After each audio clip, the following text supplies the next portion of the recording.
चतुर्भुज जगन्नाथ कण्ठशोभितकौस्तभ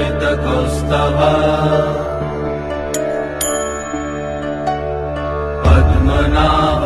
वेदगर्भ चन्द्रसूर्य विलकना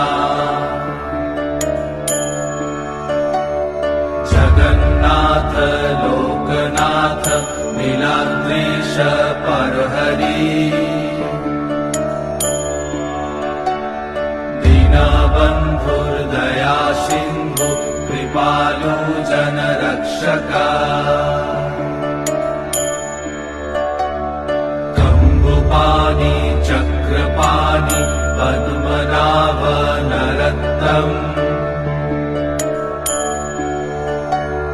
जगत्तं पालको व्यापी सर्वव्यापी सुरेश्वर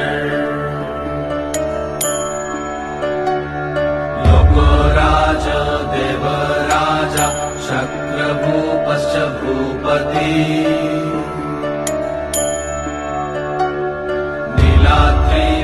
नीलाद्रिपतिनाथश्च अनन्तपुरुषोत्तमा